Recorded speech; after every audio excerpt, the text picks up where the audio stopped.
thank you so much for being here. Honestly, Masterclass on Chakras is my favorite. I run it every few months, this free masterclass. It's definitely closest to my heart. I love working with chakras and to share a little bit of knowledge. I know some of you have done this masterclass with me a couple of times now, and I love that because I think that you can keep picking up new things and learning things. And now that you have a new perspective of whatever stage you're at, it'll give you something new as well. It'll never ever be the same, this conversation, depending on where you're at and how much experience you've had with chakras. My name's Sarah. I am a energy healer. I run a little energy healing center here in Wallan, Victoria, Australia. And my greatest passion is actually teaching the everyday person, the mums, the dads, the aunts, the uncles, the general people doing general things, extraordinary things like energy healing. I absolutely love it. It's my favorite thing to do. And if that is from meditation, learning how to meditate, if it's learning how to actually channel energy healing, if it's learning how to heal themselves, that is something that I am mainly focused on in my career. I want you guys to be your own healers and not have to depend on anybody. It would always be a bonus if anybody else can help, but you become your own self-sufficient healer, which is my goal. And that is the main goal of providing these free masterclasses. There is absolutely no catch. There is 100% no trying to get you to do anything. I do let you know that I have courses available and I give discounts when you guys attend stuff like this, but it's really just to get you excited about this subject. That is the main reason I do it. So welcome. I am so excited to jump into this. Would anyone like to jump in and help me? Because otherwise it's just listening to my boring voice all night. Would anyone like to help me understand what's the main excitement or purpose that you're here for tonight? So we've heard a little bit, but what are you hoping to get from tonight's session? I think after doing the Heaven and Earth course, I got really, between chakras and shadow work, they were really interesting to me. Yeah. So I want to get more knowledge on the chakras at the moment because I just love like learning about it. And I've done like I said, you've done the 21 days meditation, which took longer than it should have, but that's okay. And because it's really good, especially after going with the kids. Yeah. Because like just with the difference of them being twins, like that one had one that was blocked and then the other one had something else that was blocked, and it was just interesting to sort of learn more about it. That's so great. I love that you've got this hunger now and this real, and that's what the Heaven and Earth online course is all about. It sort of just gets you a little taste test of all these little spiritual concepts and distinctions, and then you really get an understanding of what you're excited about. So that's great. Chakras is my favorite too. The chakras, you're going to learn a lot about them tonight, and this information that you're getting tonight is not something that you would read in a book. It's not something you might get a little bit of this is the color of the chakra, but I will be giving it your perspective as a full-time energy healer and a healing teacher of what I'm seeing these chakras as basically their own little personalities and how they can help us transform our life, literally, and our children's life, as you touched on. So thank you so much, Tracy. I really appreciate you going first as well. And this is a bit of an interactive conversation. There's a lot of information to spurt at you, but please jump in. It makes it so much more exciting. So I'm going to jump into a little bit more information about the chakra process, unless anyone else wants to share why they're here tonight. For me to do this class tonight was getting a better understanding and knowing how, I suppose, they work with each other. Yeah. If that makes sense. Yeah. Absolutely. Because I know how each of them work on their own, but yeah. So for me, when I'm doing my Reiki, I kind of see them like little cogs in a wheel. Yeah. So I kind of have that and them all trying to turn all together in a nice rhythm. I can picture that, but then I want to know the next part, if that makes sense. Sure. To help me figure out the next part. I hope that is, can you understand that? It really does make sense. My Reiki students, actually, Anne-Marie, you would have had this little video, you know which one I'm talking about, that little chakras video from the airbenders. So basically it's this little clip on about airbenders, and the master is showing this little airbender how chakras work. As you see, there are several pools where the water swirls around before flowing on. These pools are like our chakras. So chakras are pools of spiraling energy in our bodies? Exactly. If nothing else were around, this creek would flow pure and clear. However, life is messy, and things tend to fall in the creek. And then what happens? The creek can't flow? Yes, but if we open the paths between the pools, The energy flows.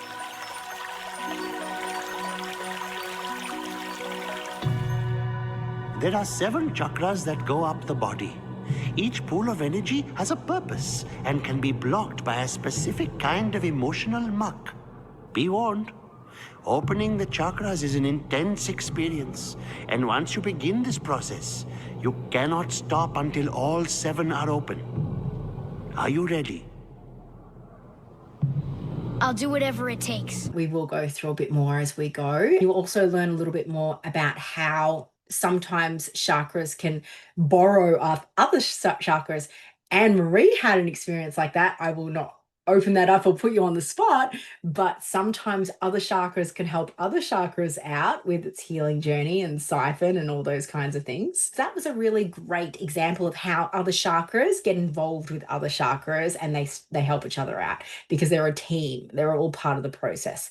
So this is going to be a really different explanation to chakras than you'll hear. And the reason why it's so different to anything that you'll hear in books is because it's my perspective as a healer, as I mentioned before. This is the stuff that I'm seeing on a daily basis, and I'm telling you from this perspective. And it's a really fun perspective. I think it's a really great way to actually start to manage your own healing by starting in this particular area, chakras, because each chakra, it mans each of the 7 main chakras, I should say. There's, as I said before, there's many of them.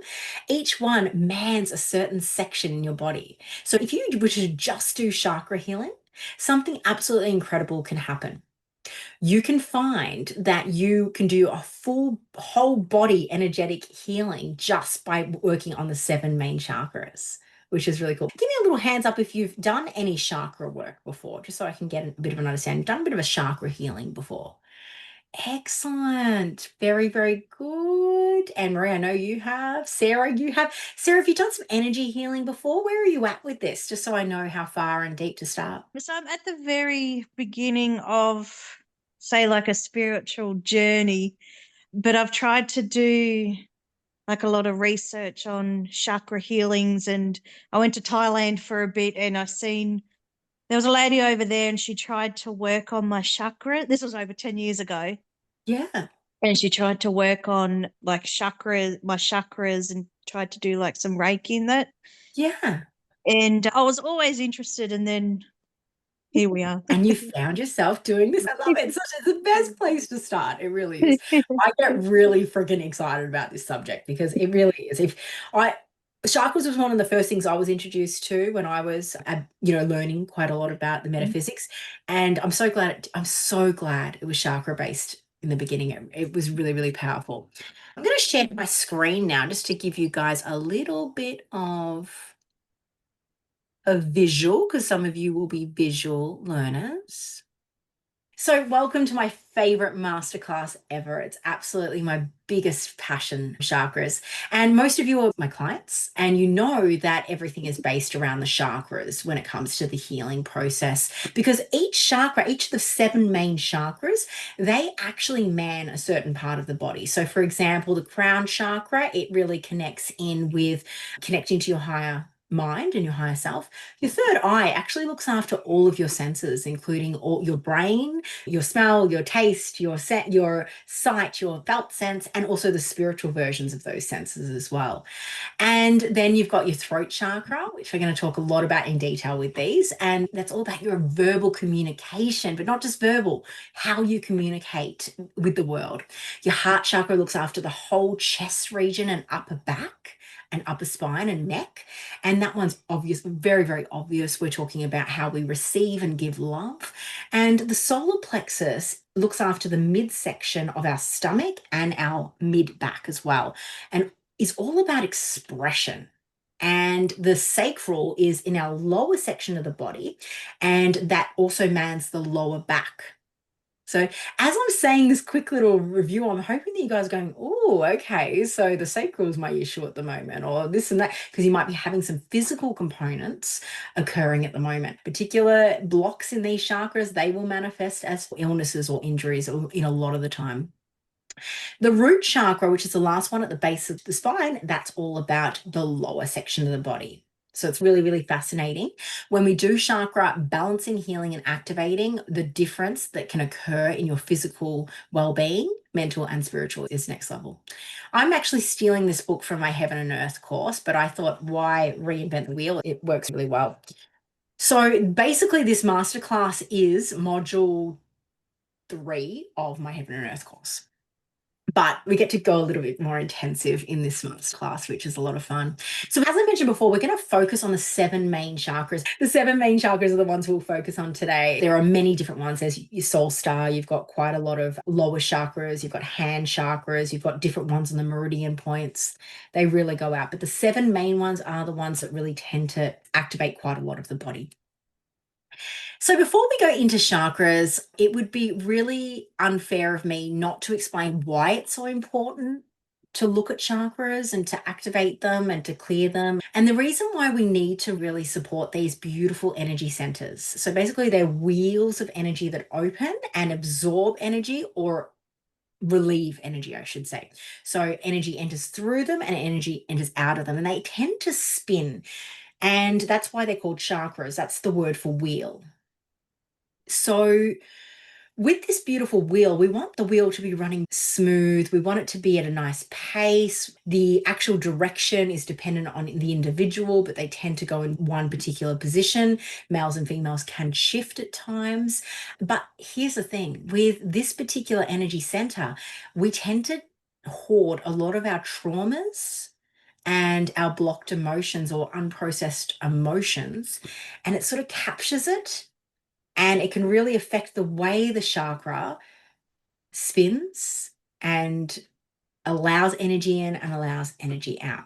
And that's why healers, when we're working on people, go straight into it and see what needs to be cleared and then bring fresh energy into the chakra. And it can make a huge difference. So energy and frequency are an important conversation. Again, I could talk all night just about energy and frequency. It could be a masterclass on its own.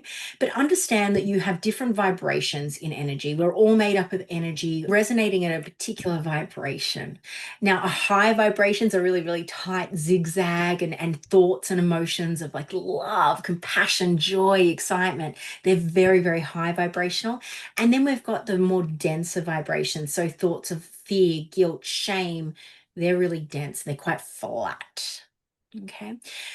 Now, here's the thing, right? When we have particular unprocessed emotions and traumas that are very dense in energy, it doesn't just go away when we push it away. It sits in the energy field and it sits there like a big cloud or a clog or a smudge on a beautiful painting, I like to explain it as. And the chakras hoard them. And they're like rocks in our beautiful pool of energy. And they can really block the flow of how the energy streams through. So we want to make sure that the chakra, it's not that it's ever really truly clogged completely, because otherwise we would not be functioning if we didn't have the 7 main chakras completely still. But they do get clogged to the point where it's almost like an artery. That's how I see it, where there's quite a lot of plaque buildup and you have a hard time getting that blood and oxygen in through the artery. Same goes. It's the same sort of principle where we want to be able to have that energy flowing and being able to release. And that's how I see it when I'm working in there as well. We're going to do the last 10 minutes of tonight. We're going to do a little mini chakra balance. So it doesn't matter which level you're at, if you are a master healer, which I know we've got a couple of those here tonight, or if you are brand spanking new and learning, you will still be able to do this. I'll also be able to provide you a replay or even its own recording if you would like, so you can do this at home. Sometimes it takes a few goes before you can really start to get the visuals going or the sensory experience. So have no expectations on yourself. Just go with it as a nice little visual exercise that you can experience the chakras in. Excellent. Okay, so the reason why I love this picture so much is because it shows how the chakras are positioned. These aren't just wheels that are planted in the front of our body. They actually extend from the front of our body to the back of our body. You can see this smaller version here, what they're calling a block chakra, can actually become quite small and narrow. But the energy can stream in and out from both sides. The coolest thing, if you notice, the crown chakra here at the top, the big purple one at the top of the head, because it's positioned differently, it runs through the whole spine, and the side of that is actually the root chakra. I never realized that they were actually technically the same chakra system. And this is a really, really important point, because when you're learning a little bit more about how much these need to be balanced and they need to have sort of a communication. I think, Helen, you were mentioning how you're really hoping to understand how they communicate. That is a really important point, because the crown and root must be balanced in each other. It's like not earthing your fridge at home. If your root chakra is underactive but your crown chakra is overactive, you're going to have real extreme earthing issues, and this can be detrimental to a lot of spiritual people on their path, and vice versa, those people that are quite closed off. But we'll talk more in detail about that. These are the traditional pictures of the chakras and the traditional colors. You're going to find that all over the books, but here's the thing, I want you to just take it with a pinch of salt, because if you are clairvoyant and you see energy or you see imagery when you're in your meditations and when you're connecting in with your own chakras, you might find they are not red, they are a different color, or maybe they're not a wheel, they're a flower, or maybe they look like a funnel. Whatever imagery you get in your mind when you think about these chakras is right. The root chakra is the chakra that is at the base of our spine. Now, the reason why I'm starting with this particular chakra is because we call it the number one chakra. I want to go back to this picture because it gives you a really good understanding of the placement. So as you can see here, the root chakra, which is positioned as the red ball, this is at the base of the spine. And this chakra is incredibly, they're all just as important as each other. But the root chakra is extremely important because it actually grounds us to our earth. Okay, so it allows us to feel like we're here and now. It allows us to feel connected to community, and it allows us to feel safe in this world. Now, this root chakra, if it is unbalanced, and this is really, really important, if your root chakra is unbalanced, it could either be overactive or underactive. So there tends to be two opposite spectrums. Now, an overactive root chakra, it's actually a lot more common than underactive. Underactive would make someone feel like they are very uncomfortable in this world, that they are not connected to their community. No matter which group that they're part of, they're going to feel disconnected from. They're going to feel like they are unsafe. And when I'm saying unsafe, I'm talking about unsafe from the burglars, unsafe from the boogeyman, unsafe to be who they truly are. So underactive root chakras is this disassociation with being here and now. And a lot of people, I know when I have an underactive root chakra, one of the first signs for me is that I feel like I'm here, but I'm not. It's like I'm in a bubble. It's almost like I've got a layer or something over my head. And if you know what I'm talking about, you know what I'm talking about. But there's this real vagueness, almost like you could be dreaming, but you're not sure. Hands up if anyone's had that, just to give me an idea. Yeah, okay. See how common it is? It's really, really interesting. So yeah, sure, that could be dietary. It could be from different particular things. Also, you'll be having most likely a lot of anxiety attacks, feeling constant stress, constant anxiety, because you're really, really feeling unsafe in this world. Everything is fear-based. So that's an underactive root chakra. One of the most common things I see with people walking through my door. Overactive is a lot more uncommon, but an overactive root chakra is this non-negotiable, black and white kind of energy. And they usually struggle to open up spiritually. They usually struggle to allow community to not be in charge, like they need to be in charge. Like that's something that I tend to see. Now, those qualities can sometimes happen in different chakras as well. But if this is not characteristic to their personality and they're having this experience for a certain period of time, it usually indicates that there's a chakra out. Okay. Now, A perfectly balanced root chakra. What does that look like? Can anyone have a guess what a perfectly balanced root chakra, what would that look like? Confident.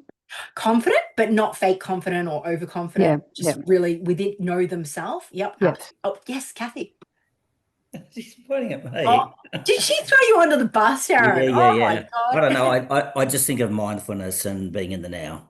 Yeah, you are spot on. People that have a balanced root chakra, they feel grounded. They feel connected here and now. They can get really present and they can find themselves when they are losing themselves in the past and the future. Absolutely 100%. They are able to connect in and center in.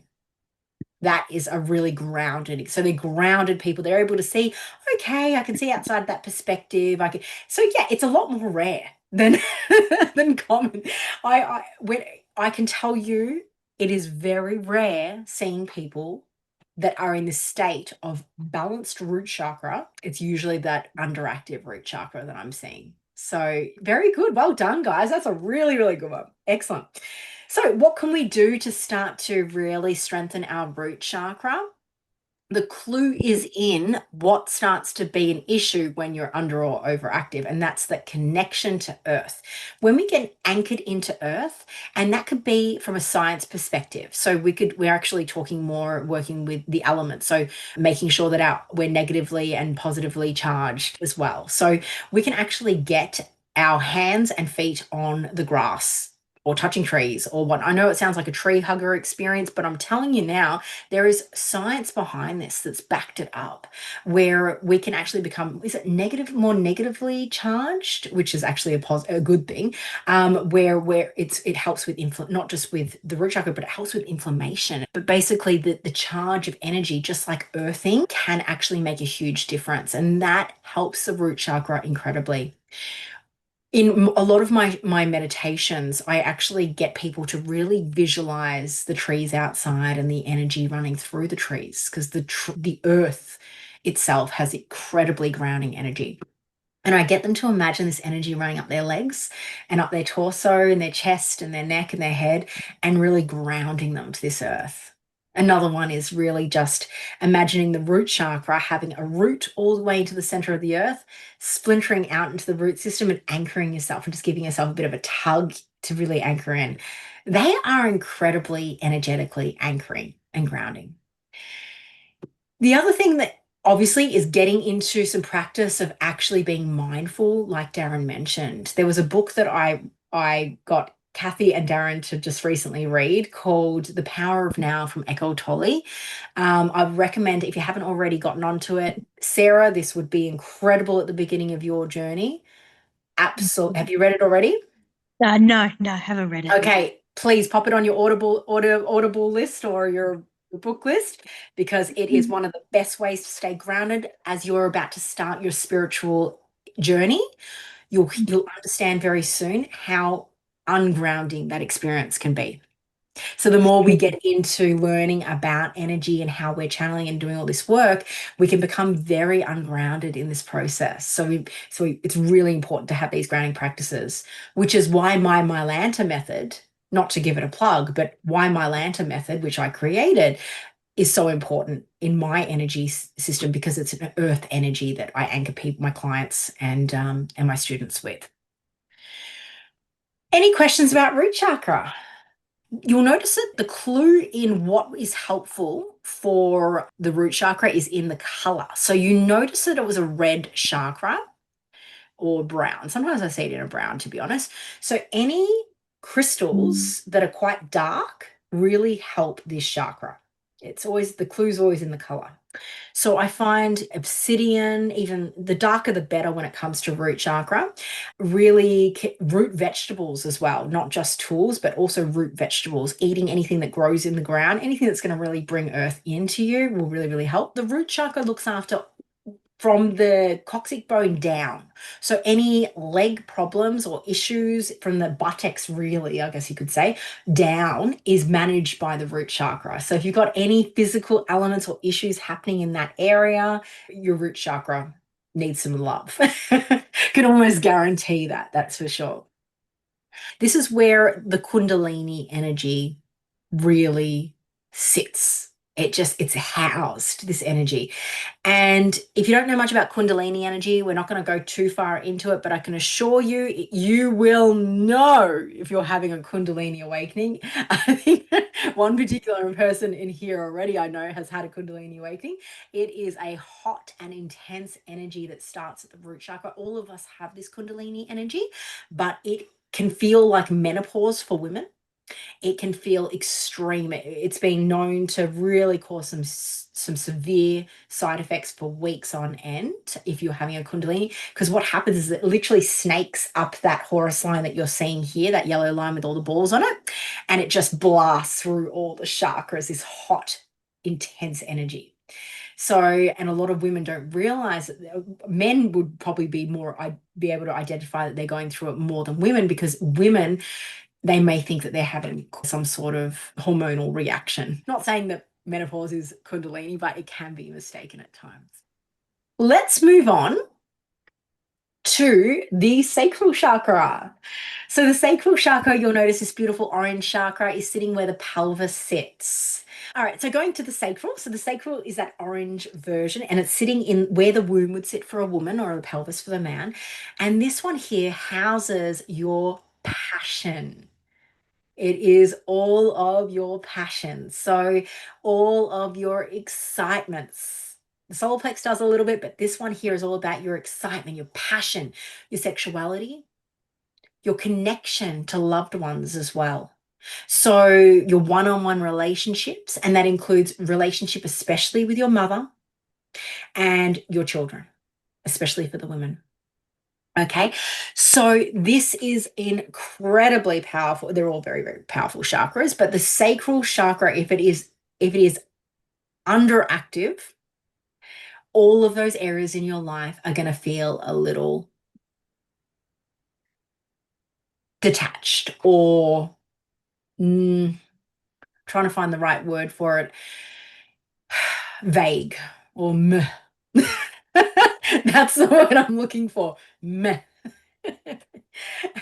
Because there's no actual words for this one, but it will basically be, can't really be bothered doing that thing that used to excite me. I have no sexual libido. I don't really feel like calling my best friend.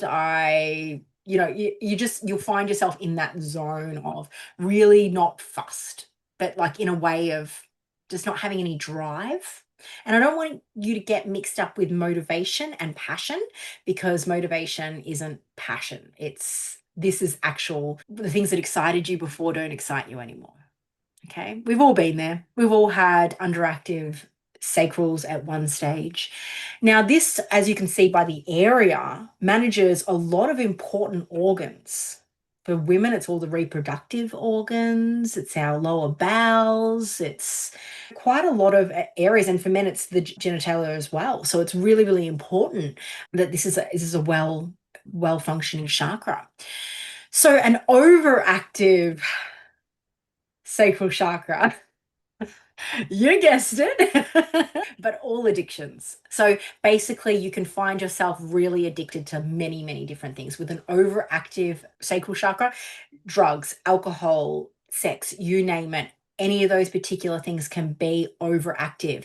And it's this and sometimes it can almost come across as manic. A lot of people with bipolar and ADHD tend to swing. And again, I can't say anything about that, because I'm not allowed to really diagnose or do anything. But just from my experience, a lot of people have really spent a lot of time in the overactive sacral chakra that have had diagnosis of ADHD and bipolar, which is really fascinating to me. Saying that, we all shift in and out of them throughout our life. Sometimes we're shifting in, out, in, out, in, out. But you might have a taste of one day being overactive, and then the next 3 weeks you're underactive. It can happen like that. You don't just stay in there. It's not your personality trait. So as I mentioned before, addictive behaviors, manic experiences like getting into an activity and you end up throwing a whole bunch of money into it, and you just go, oh my God, I've run out of steam. I can't bother doing this anymore. Or I don't know about you guys, but for me, when my chakra's been overactive, I've gone into a full ADHD zone, and I'm like, okay, I'm going to pull out every cupboard, and I'm going to clean out this whole cupboard and everything, and I've got piles of crap everywhere. I've run out of steam. I'm like, oh no, I have to clean it. Perfect example. It's this false passion that runs out of steam. Okay, so guys, let's have a guess. What does a balanced sacral chakra look like? Have a guess. Can't get it wrong. It's okay. It's probably right for you. So what's a balanced sacral chakra?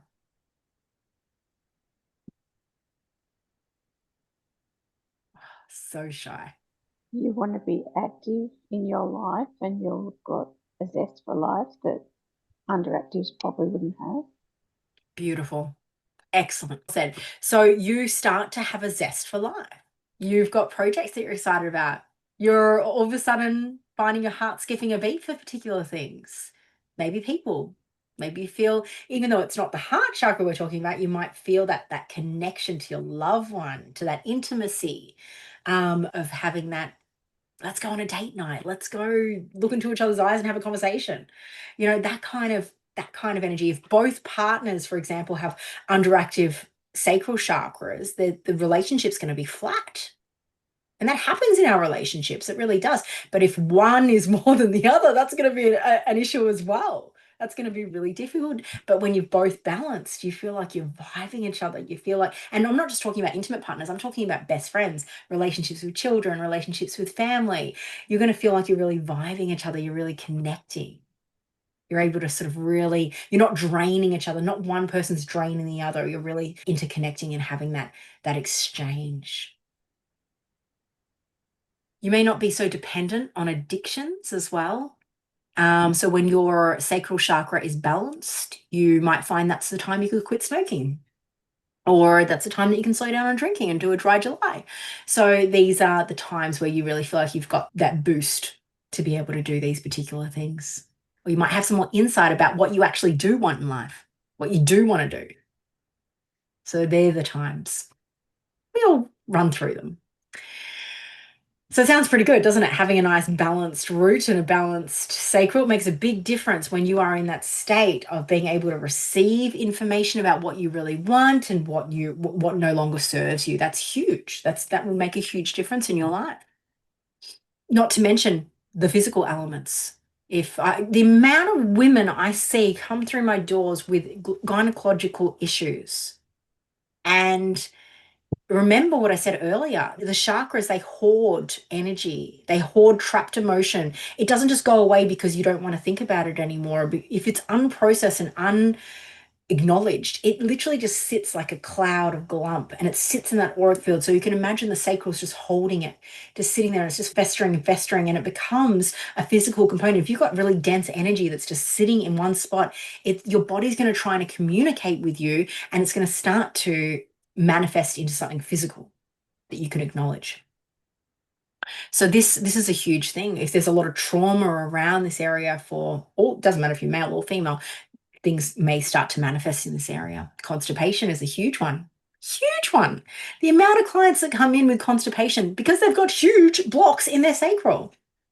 And it's manifesting into this process. And I know that sounds a little on the nose, but it's true. It's something that I see quite often. Heavy periods, usually a sacral issue. Chicken or the egg, I'm not sure. So just in case you're wondering, well, what causes, is all things because of blocks of energy? Does that manifest into a physical, or does a physical cause a block?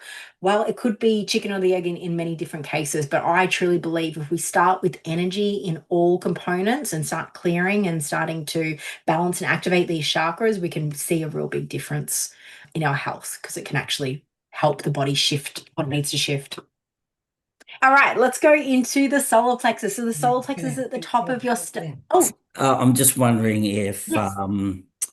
low dopamine equals overactive sacral. Does that make sense? It sounds like it, doesn't it? Because, as I mentioned before, I mean, I can't 100% tell you that because I haven't had any actual examinations or being able to test this in my theory. It's just a theory for me. But I do see, with most of my clients have either ADHD or some sort of It's really, really interesting. It's phenomenal. And they tend to find that they're swinging in and out of this over and underactive. Most of the time overactive and then plummeting straight into underactive. Now, it does seem like it would link to the dopamine and serotonin levels, wouldn't it? But again, I'm not qualified to even come close to answering that. So it's just a fun theory. I'm not allowed to really have a Okay. professional opinion on it.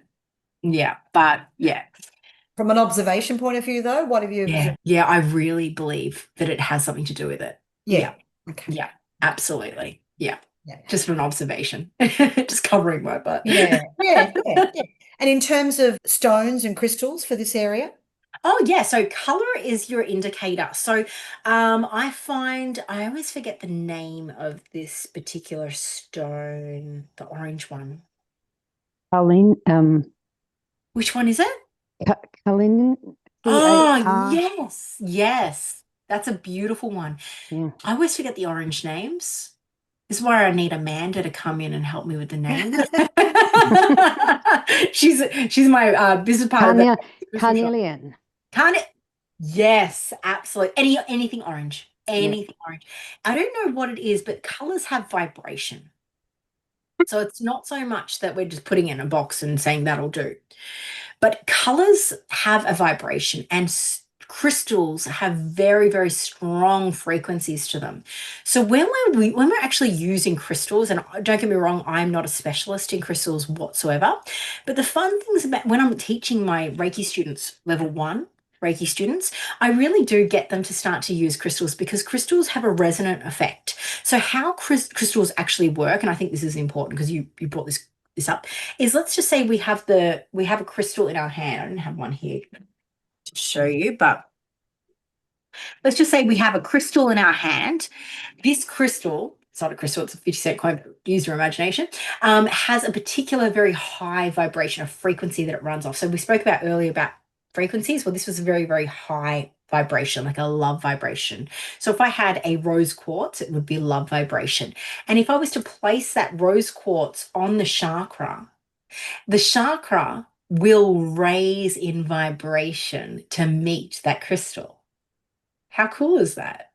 So it's no different to what I do. If you've had a session with me, an energy healing session, I placed my hands probably on your head, knowing it was my signature, but I was working as an actual tuning fork, as doing the same thing what a crystal does, holding a vibration, and your chakra rose to meet that vibration. Isn't that great? So that's why chakras work. And the colors of the chakras are our clue because they hold a certain frequency that matches that chakra. Does that make sense to everyone? So instead of trying to get a list of them, you just go into a crystal store and you find something that draws you.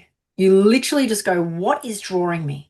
And it might be, and that color will and you might find that it's a different color to the chakra, but you're like, I don't know how I know this, but I need that chakra on my heart chakra. And I want you to really trust it. I teach intuition. I don't teach to the book. Your intuition will always guide you. Your instinct might send you sometimes in a circle, but your intuition will always be correct. Just get present. Good question. So solar plexus. The solar plexus sits at the top of our stomach, just underneath the rib cage. It mans the mid back and the stomach, as we mentioned before. It tends to be a yellow. Actually, to be honest with you, most of the time it is yellow when I'm in there. And it's funny because so many people talk about auras and they say, what color am I? Or everyone seems to know what a yellow means. A yellow would be someone that is very prominent in the solar plexus. And they're the kind of people that walk into a room and they just brighten the whole room up. You ever met one of those? They just, the minute they're there, you're just like, yeah. They just have this energy to them. Now, that's what the solar plexus I'm going to give you a clue for later on, but the balanced solar plexus does. The solar plexus is all about how you express yourself in the world, your confidence, your authentic confidence. So when it is underactive, when you have an underactive solar plexus, you are doubting yourself. You think everything is your fault. You want to hide away from the world, or you feel like you need to be someone else for the world to see because you're not worthy or not good enough. This is a really common thing that we see. And you lack confidence. You really lack confidence, and you don't express yourself authentically. Pretty common, isn't it? We see that all the time, especially in young people who are trying to find themselves.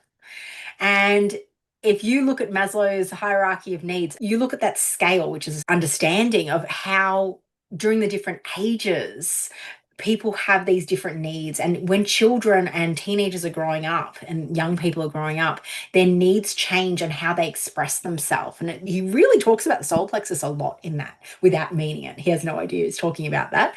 But it is really talking about, from a teenager's perspective, not being able to express themselves.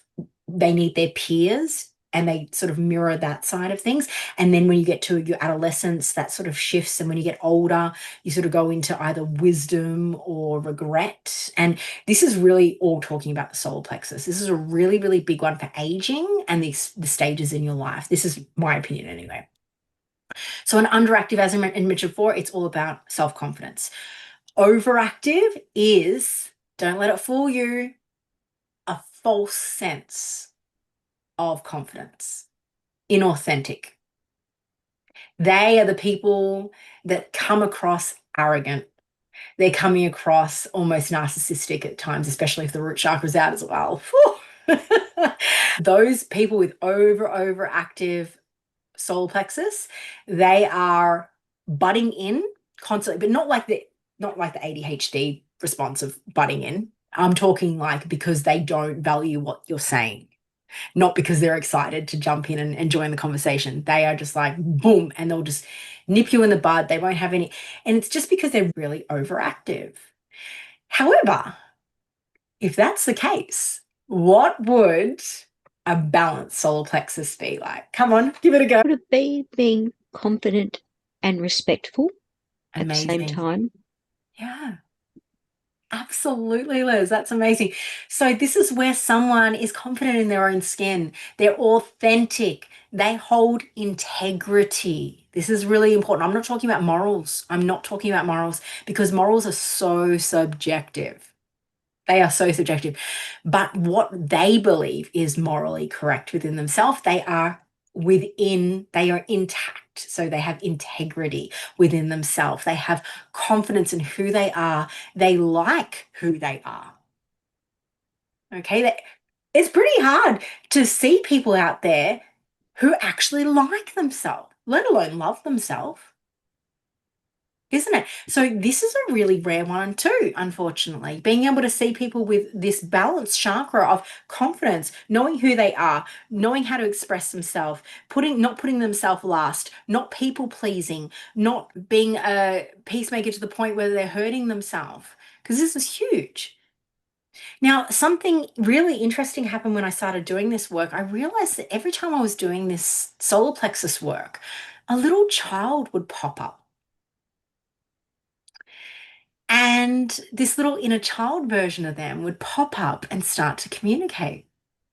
This is where the inner child seems to live.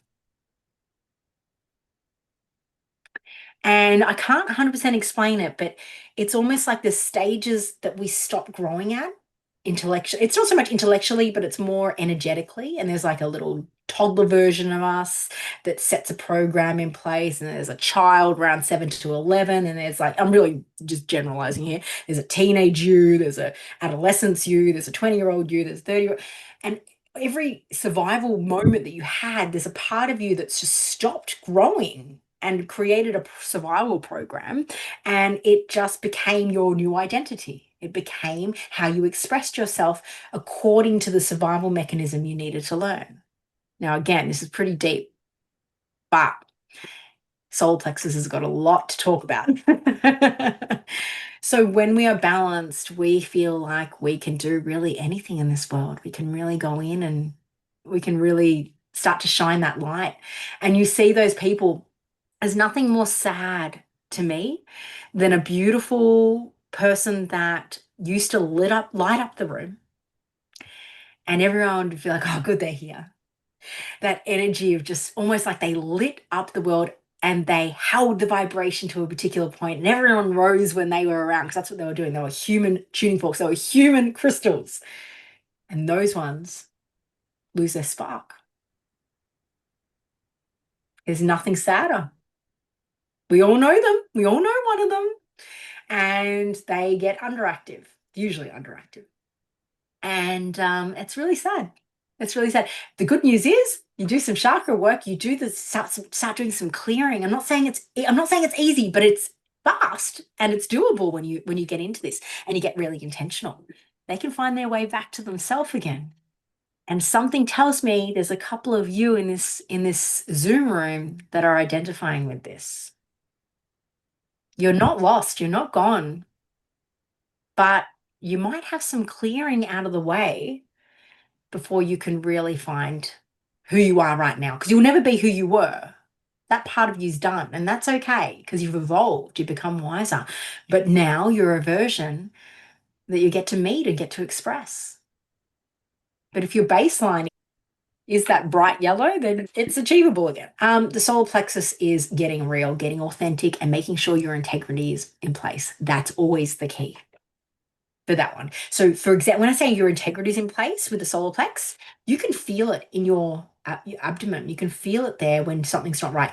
When you're up at night feeling guilty about something that you said or did, or I should have done that thing, or that's when you feel like your integrity's out.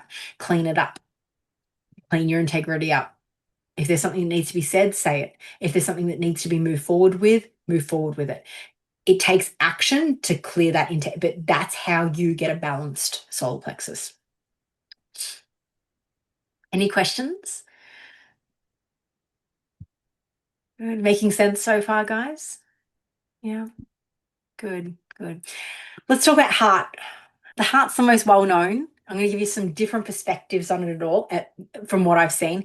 From what I can see, the heart chakra, it's like a train transit line. Like all of a sudden, it's this center that starts to allow us to go into different directions and sort of distributes energy.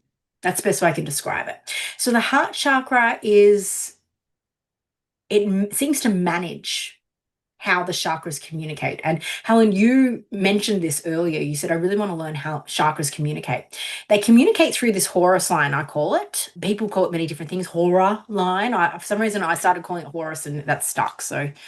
But this particular line running from the crown to the root, they do communicate through that. It tends to communicate through a snaking position, but they can also jump. So one chakra can communicate with another.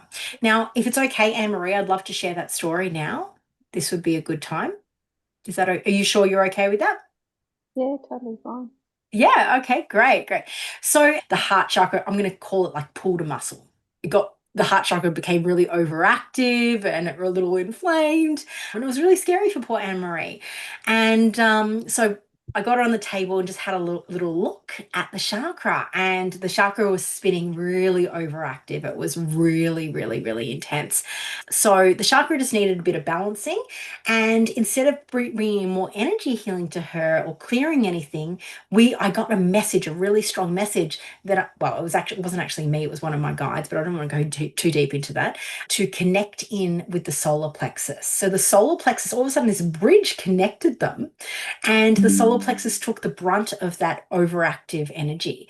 Now, if this doesn't make any sense to you, don't worry, but it's a perfect example of how different chakras, if one is overactive or underactive, another chakra might become more prominent to take a bit of the stress away from the system. So the chakras, they have their own personalities, they have their own way of working and communicating with each other. And if our line of energy is running through and they're able to communicate, one will take the stress off the other, and so forth.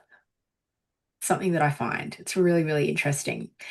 So thank you, Anne-Marie, for letting me share that. I had to sort of PG it a little bit because it's a very intense, advanced thing that occurred. So if anyone wants a little bit more information on that, I can. But just for those of you that are on different levels, I didn't want to overwhelm you with too much information, but it was a really fascinating case. And it really did help, didn't it, Anne-Marie? You ended up Well, from your perspective, how did that make a difference having that intervention? I went from having intense pain in my heart to the way I described it was like that old-fashioned telephone handle. It's like that was placed on one top was on my heart chakra, the other part was on my solar plexus. And I actually said to Sarah during it, what's going on with my solar plexus? Because it's feeling really weird, like someone stuck a vacuum on it. And so, yeah, I felt this sucking sensation from my solar plexus for days, but it reduced the pain in the heart. Yeah, and it got less and less each day over 4 days. I was kind of hoping it would take some fat along with it, but it didn't happen. But, you know, it took the pain, so it was a win.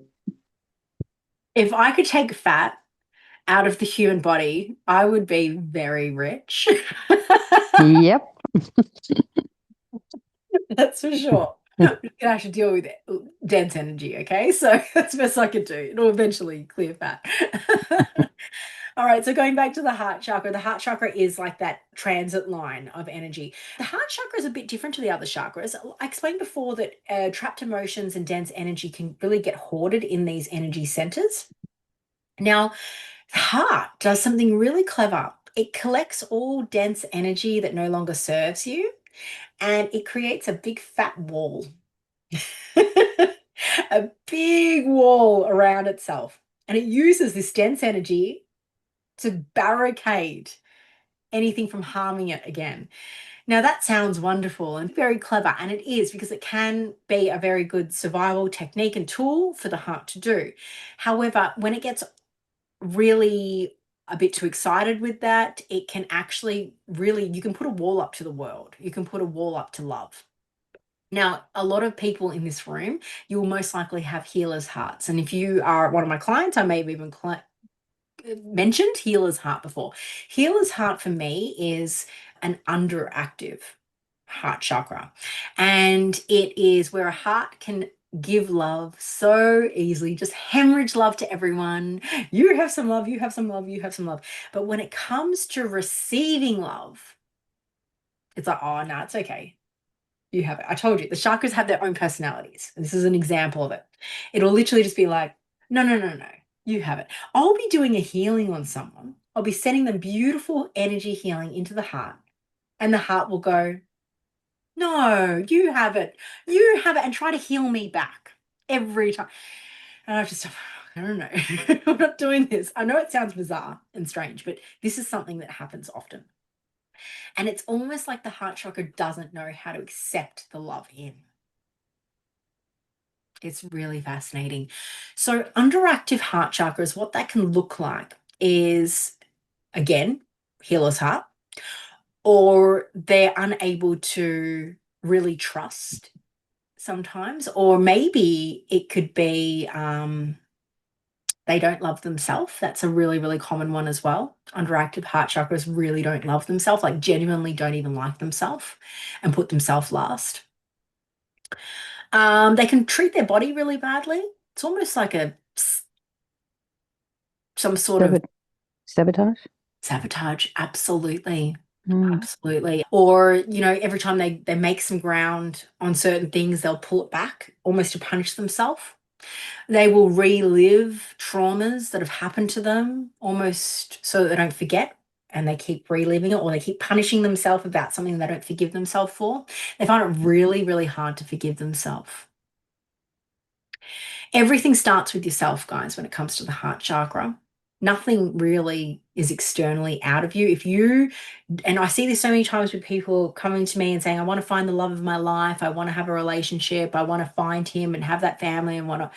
And I can see that their heart chakra is so underactive because they don't love themselves. They don't respect themselves. They don't forgive themselves. They have so much shame and anger and guilt there. And I try to explain to them that if you don't forgive yourself, if you don't love yourself, then nothing's going to manifest outside of you. It starts here. It has to start here. You clean that up, you start to shift that, and everything on the outside world starts to shift. All your relationships start to shift. The heart is extraordinarily powerful. So an overactive heart chakra, clinginess, codependence. I think all of us have been teenagers at one stage with overactive heart chakras, falling in love with anyone and everything, getting our hearts broken continuously. Just no boundaries whatsoever when it comes to our heart. And this being overactive in our younger years tends to cause that lesson and understanding of the heart wall, which causes the underactiveness later on down the years. It's like once bitten, twice shy kind of scenario. Does that make sense? Yeah. So it means that you stop trusting a lot of people. You find it really hard to. So when you're underactive, you stop trusting. When you're overactive, you trust everyone. So what does a balanced heart chakra look like? Help me out, guys. What's balanced heart chakra look like? Able to receive and self-love. Yeah, absolutely. Yeah. Being able to forgive is a huge one too, isn't it? Absolutely. So being able to receive love. If you want to test this out for yourself, next time someone offers you a gift or money or a tip, see what you do. See what your first reaction is. Is it, or is it, thank you, appreciate that? So it got me a couple of times when I was doing I'm a sucker for my heart chakra being a little bit, I've got healer's heart bad so many times, but I found that receiving money was huge. I almost felt sick. It was this horrible feeling. And I realized that's an underactive heart chakra. So just really check in with yourself. Do you forgive yourself? Do you let go of your mistakes and give yourself a little bit of space around that? Or do you keep reliving them and keep beating yourself up for it? So if you're able to really give yourself that respect and love and set boundaries and be able to really hold your energy and know when you're being taken advantage of, or when you're ready to really step back and you're sort of really putting yourself first for the first time in your life, and that's not a selfish thing, it's an important thing, then you know that your heart chakra is starting to balance. And you sort of get this sense that if you fill your cup up, if you're filled up, then you can help everyone around you. And for those of you that have had sessions with me, you know I'll drill it into you. Your vibration must be the most important thing. It must be your main priority, because if your vibration is low, you can't help anyone. You can't help anyone if your vibration's dense, because we understand resonance, don't we? We learned about that with the crystal talk. If we have a very high vibrational energy, so someone that's holding their vibration and doing this kind of work and clearing all their blocks, then other people you're going to be the crystal for other people. They're going to rise in vibration if that's what they choose to do. So that's amazing. But if one person is low and you're not aware of that, if you're not making your vibration the most important thing, sometimes the easiest thing to do is just come down with the other person. And now you're both in the muck. And that's not helping anyone, is it? You're not helping anyone if you don't make your vibration the most important thing. You want to be a light worker, you want to be a healer, you want to be a loved one, you want to be a great mum, daughter, wife, whatever, husband, then make your vibration the most important thing. You'll help everyone. It starts with the heart. You've got to love yourself before you can do this as well. So if you don't love yourself, that's the first place you've got to start. Start liking yourself, start respecting who you are, because I can assure you from the work that I've done here, there's not one person, and I have helped many people with many, many dark stories where I've had to really take judgment out. They've done some pretty dark stuff. And I stand by my statement by saying, if you are here living on this planet at this time, yes, I'm even talking about Putin and Hitler, you are worthy. Just for the fact that you are here means that you are worthy. So it's not actually possible that you cannot be unworthy. You are part of what we call source energy. And source energy streams from wherever you want to call it. The heavens will call them for the sake of lack of term, but there's no religious connection to that.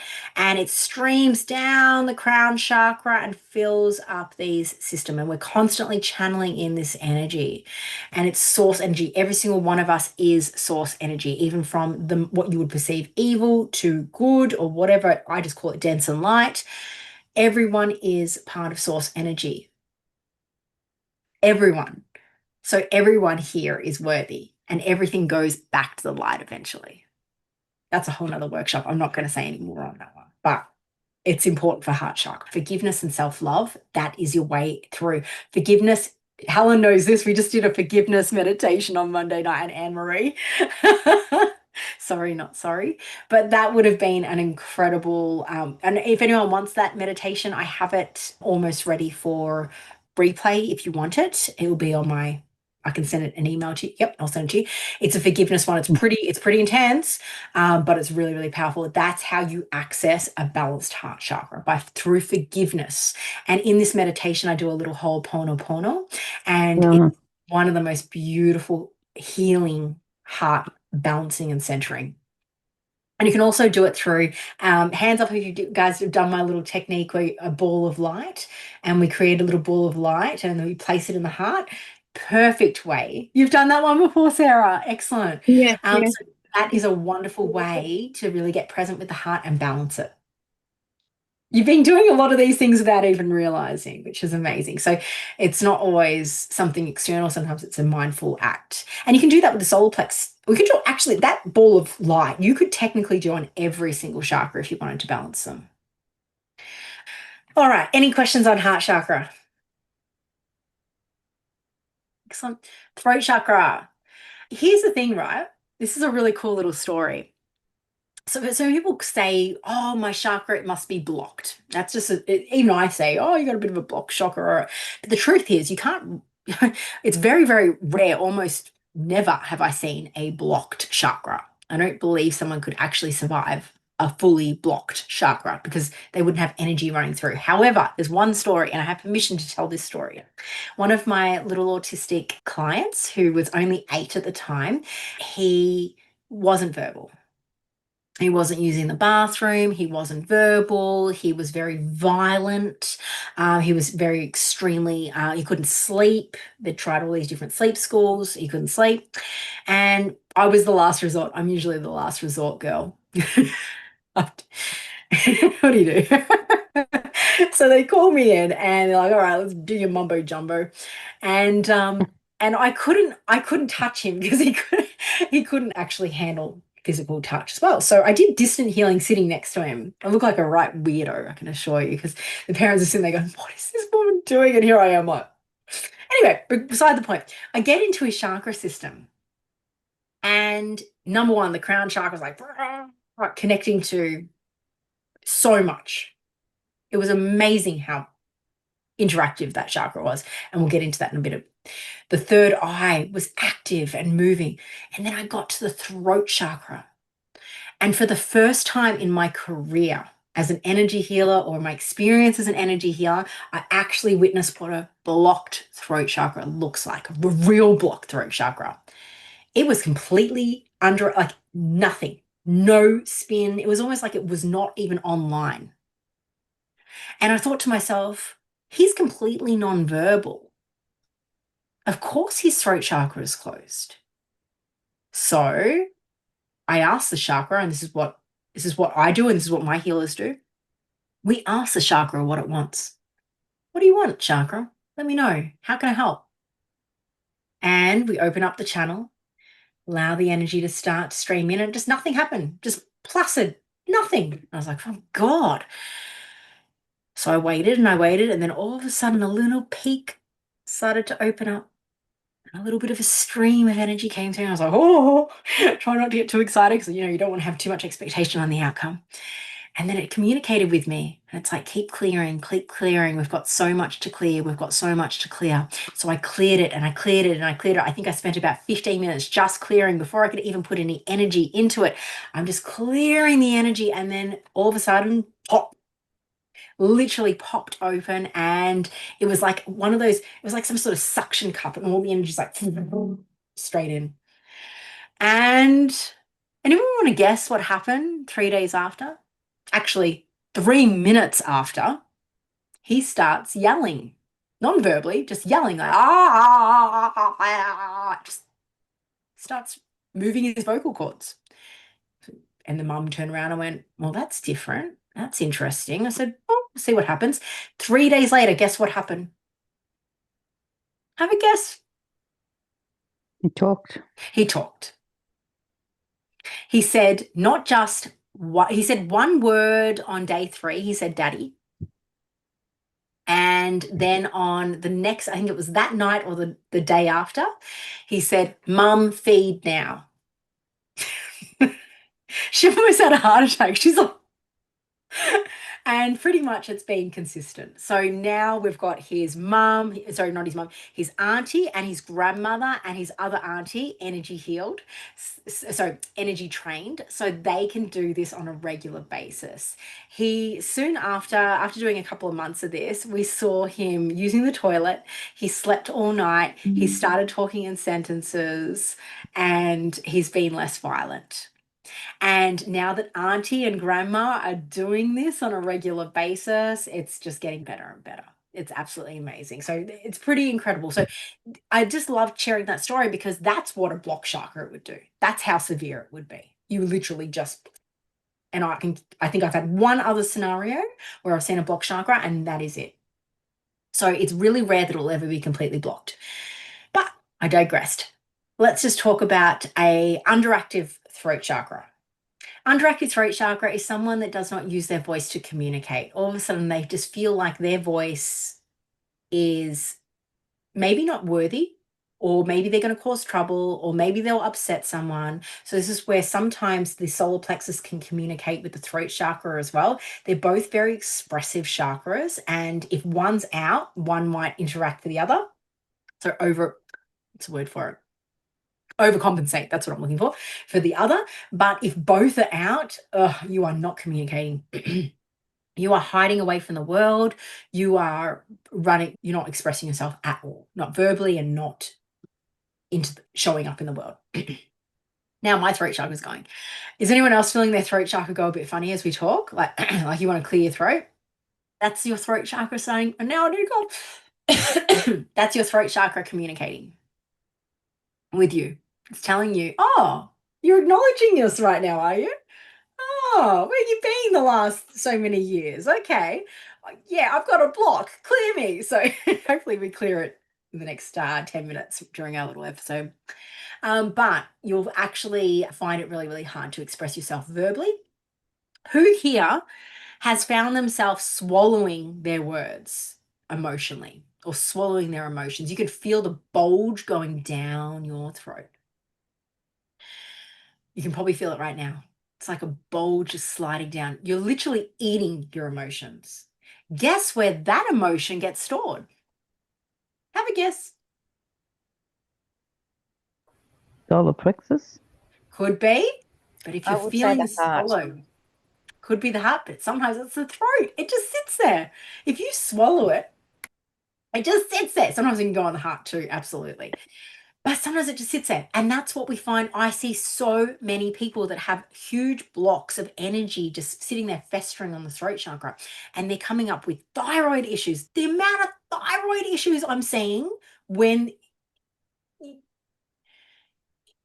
there's no way it could be a coincidence that I see these blocked throat chakras and they're having thyroid issues. The amount is absolutely phenomenal. And I can even pretty much predict if a thyroid condition's about to happen. A couple of times I've sent people back to the doctors and said, no, you need to have a retest. It's just not coming up on the results yet. You've got thyroid. They're literally sitting on the thyroids. Another telltale sign is neck pain. People getting really bad neck pain because that's part of the throat chakra. Because remember, look at the back. I mean, that's just an example of a blocked throat chakra, but it's usually nice and expanded. That's your back of your neck and even shoulders. How many of you are holding tension in there right now? Bet it's really flaring up as we're talking about it. Yeah. Just felt like you needed to move, huh? That's throat chakra.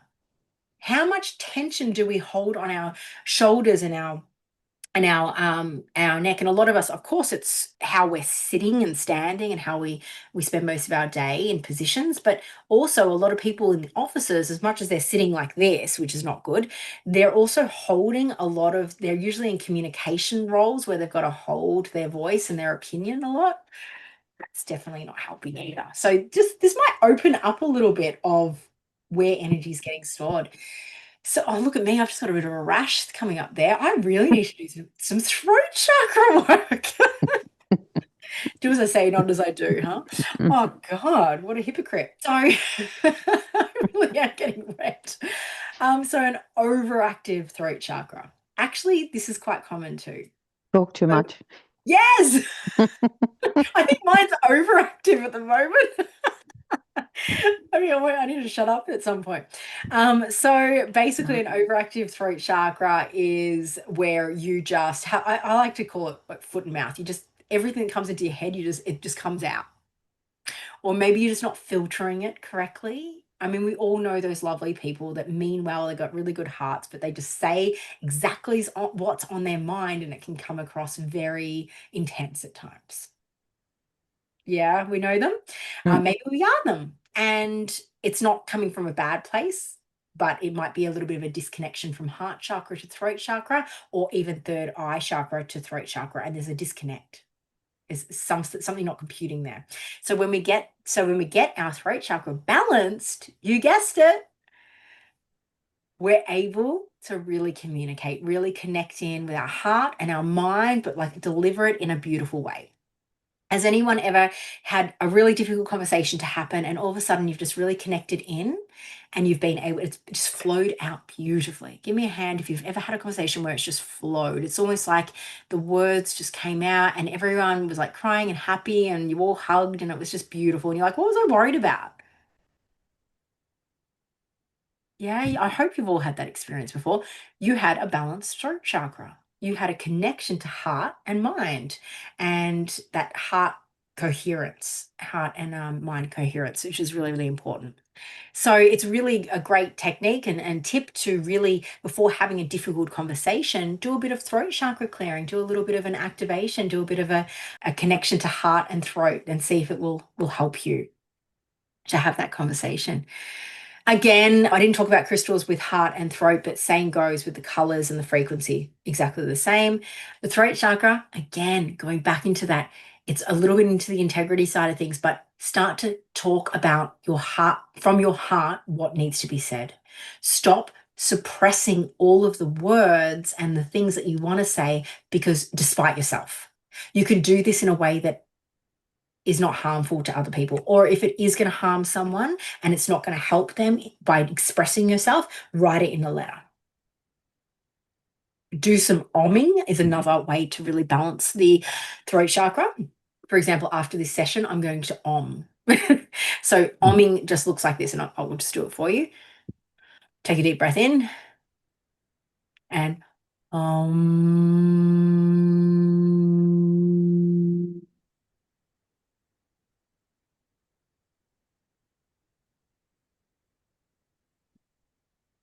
Now, I've trained myself to do it quite long.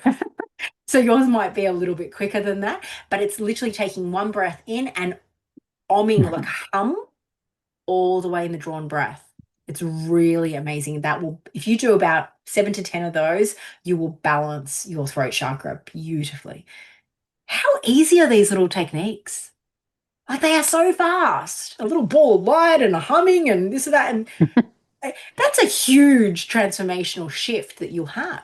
It's so easy to be pulled out into overactive or underactive, but people don't realize how easy it is to get back in. It's actually very fast.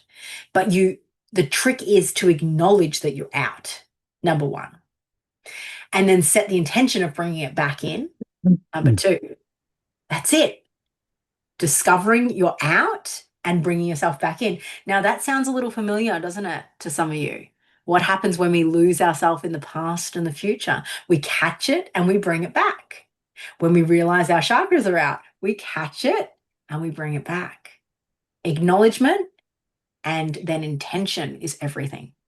And then that served with if you want to really maintain your chakras being positioned correctly and making sure that they are balanced and activated, this little technique that we're going to do in about 5 minutes is you could do this daily and you could really just maintain it. You'll feel amazing as well. All right. Third eye chakra. So the third eye chakra, it is in charge of all of our senses. We're talking about physical senses, but also spiritual senses. So sight, taste, smell, felt, seeing, you name it, but also the spiritual. So when, this is a really, really interesting one, when someone is underactive, people determine that as the third eye not being activated, for example. The third eye, so basically you would be really, really, really stuck in the whole black and white, there's nothing else here, when we die, that's it, rah, rah, that kind of fixed mentality, okay? And you'd be very, very black and white. I have to see the proof, I have to see the evidence to do, and a lot of us might have been in that kind of state at some point as well, but they need evidence for everything. They're very analytical, very left-brained. They need sort of that structure, very masculine energy. Not that there's anything wrong with masculine, but that's what masculine energy it is. It's all about focusing on structure and that sort of predictability. And then feminine energy is more about creativity and all of that. So we need both of them, don't we? We really need both of them to be able to not fly away. So the underactive third eye is, we see it all the time. Most people walking around, especially in the cities, they've got underactive third eyes. They see the world through these particular goggles, a perception, a worldview. All of us do. But their worldview is very, very tight. And it's very, very hard to change their mind or give them another perception of the world. We all know someone like that, don't we? At the moment, surely. All right, so an overactive third eye. I see this all the time. And the reason why I see this all the time is because I am surrounded by clairvoyants, psychics, mediums, healers. We get really overactive, me included. I have to really check myself in on this one a lot. I have to catch it. So it's really, really common. So an overactive third eye is where you sort of lose grounding. You lose the ability to be here and now in the physical plane. So all of a sudden everything becomes spiritual, for example, and we get a bit flighty. So with this, we tend to think that everything must have some sort of spiritual meaning, which, hey, it does in the end, and underlining it actually does. But we also have to live here on earth, pay bills, and experience normal life. And this can be really challenging for, we'll call mystics, oracles, clairs, you name it, because we get so wrapped up in this incredible world that feels realer than which is realer, but feels realer than the real physical world that we're living in here. And we can really lose ourselves. We can really lose ourselves. And this is why it's so important to stay grounded. It's so important, because the more work you start doing in this, you could lose your ability to really be here and now. So a balanced third eye is where we're able to really enjoy our spirituality. We're really able to see through the veil. We're able to really take the glasses off and enjoy the process. We go through our spiritual ability. And when you're going through your spiritual awakening, guys, you're going to be in and out. And that's normal. You'll go through the dark night of the soul, most likely. Some of you are going through it right now. And it's not a night, it's weeks. Sometimes months, and it's shit. It's really freaking shit. But this is part of that third eye really starting to calibrate and activate. And it's really, you're starting to see the world without those glasses. And sometimes that can be really intense, but it settles. It does settle, and it becomes a really beautiful world to live in. I promise you, if you are in it right now, keep pressing forward, because you're just starting to relive and understand how the world's working. So this is all part of the third eye activation and opening.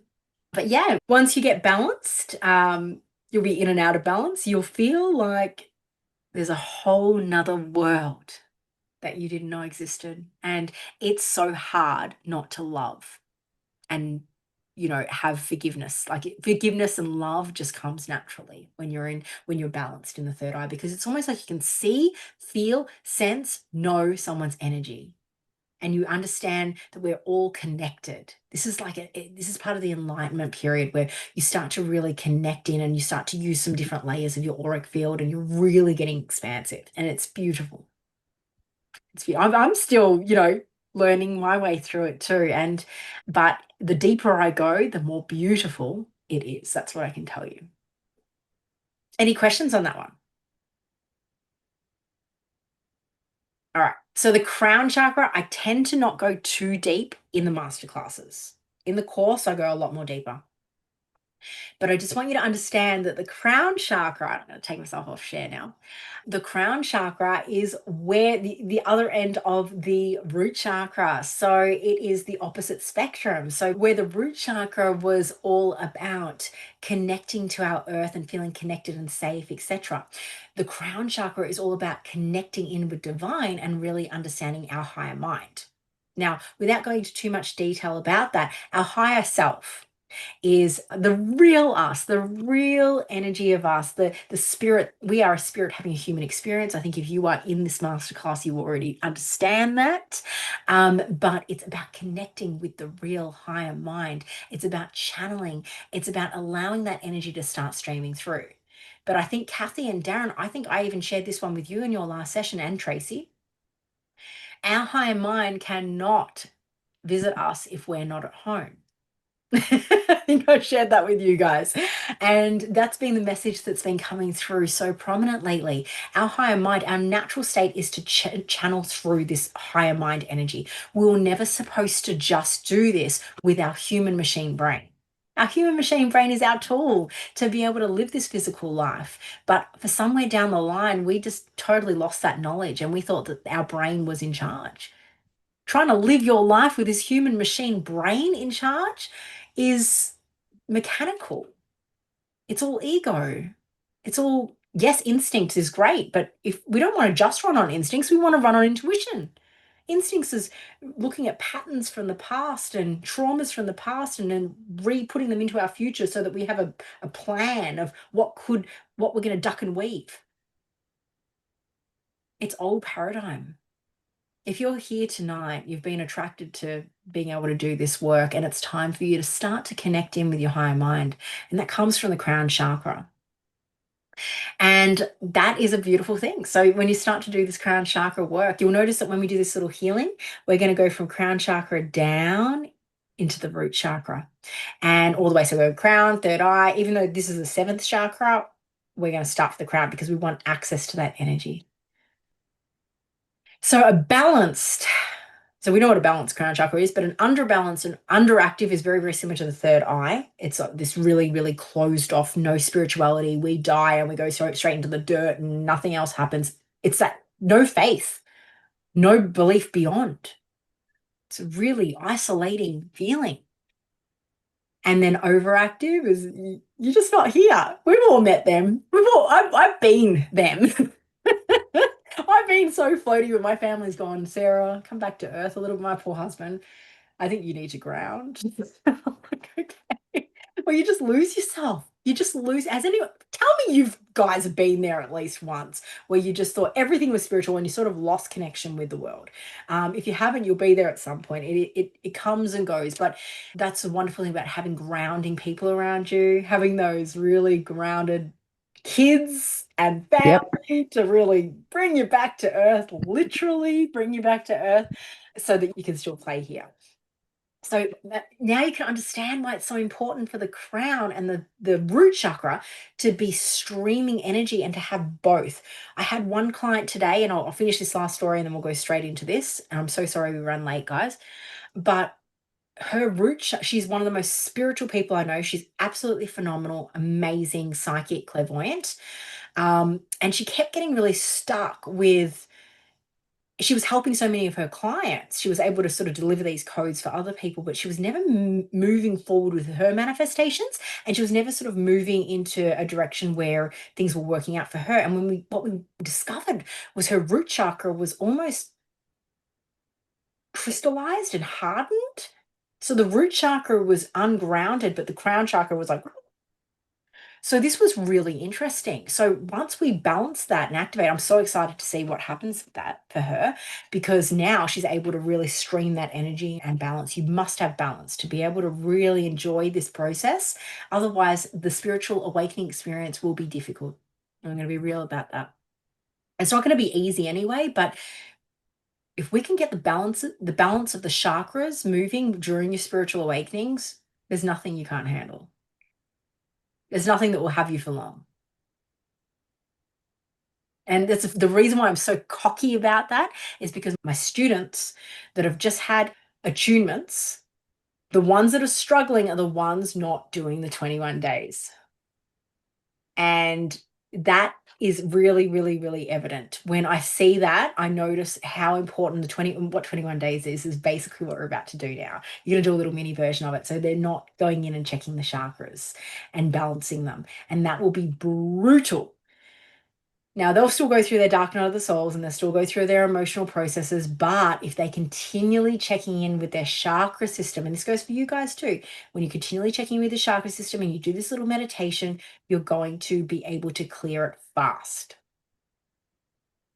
Okay. So who's up for it? You want to do it?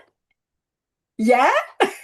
I'm just going to get you to close your eyes, make sure that you're really comfortable. It's just a mini one.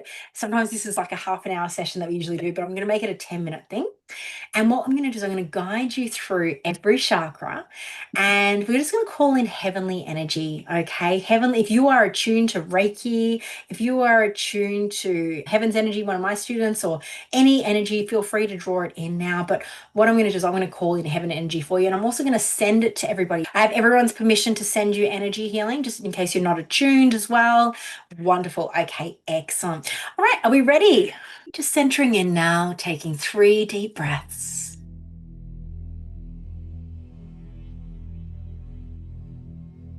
I want you to imagine a beautiful pyramid of white light now. This pyramid is completely protective and safe. It shimmers and shines. It's so beautiful, so powerful. When you're ready, step inside this pyramid. Feel its energy surrounding you from head to toe, completely enclosed in its beautiful energy, protected, safe. The pyramid now expands with you inside it, past the room, past the property, over the streets, rivers, mountains, roads, across the land and over the oceans, expanding you out to the entire universe now. You start to notice a beautiful tunnel ahead, a tunnel that connects you to your higher mind, your higher self. It has always been there and always will. But tonight, you're connecting with it, communicating with it. Your higher mind will send exactly what energy you need tonight for your highest good. Just open your heart and mind and allow your chakras to communicate, to introduce themselves to you.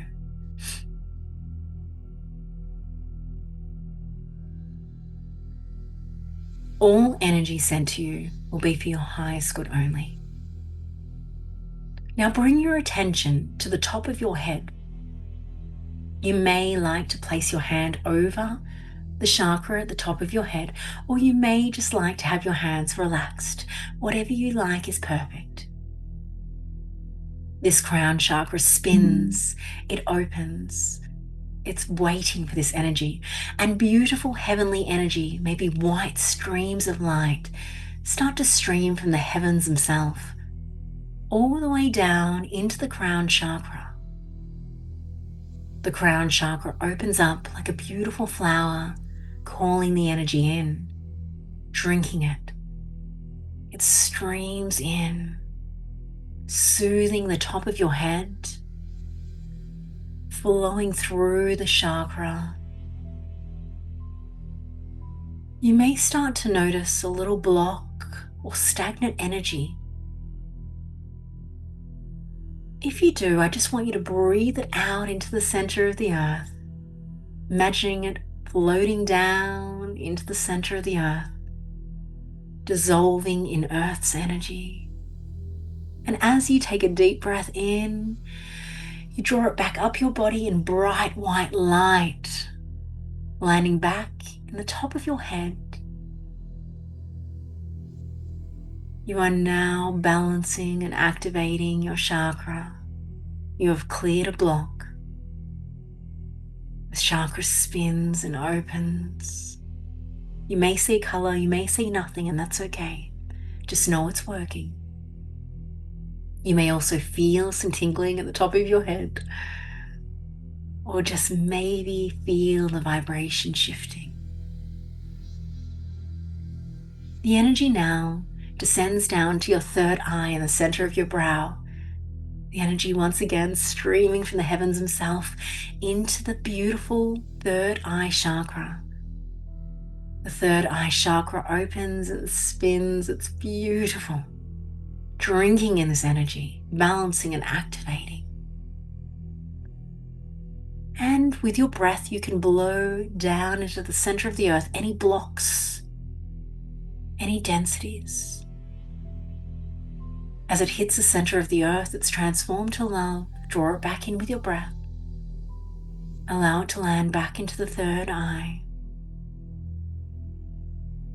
Very good.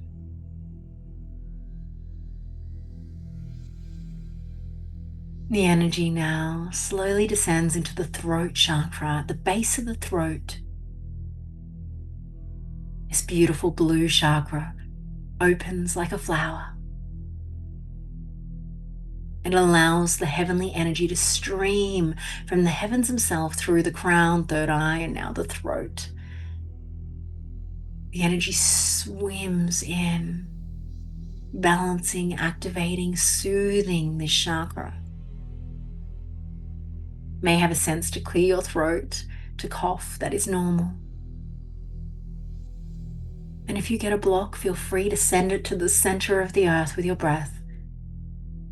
Watch it dissolve into light and draw it back up with your breath.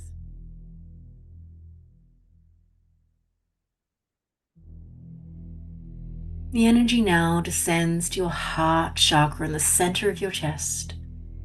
You may like to place your hands over your heart. Feel the energy streaming in from the heavens themselves. Beautiful colors streaming in as the heart chakra opens like a flower, drinking this energy in, balancing and activating. Any blocks, you can breathe them out to the center of the earth and let Earth's energy transform it to light. Draw it back up into your heart.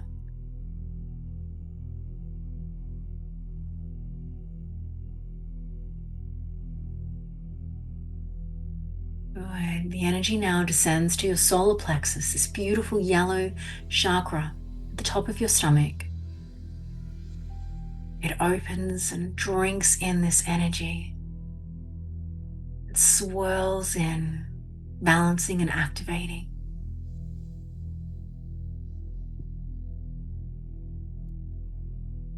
Any blocks, you can breathe out to the center of the earth. Watch it transform to light. And draw it back with your breath into the solar plexus.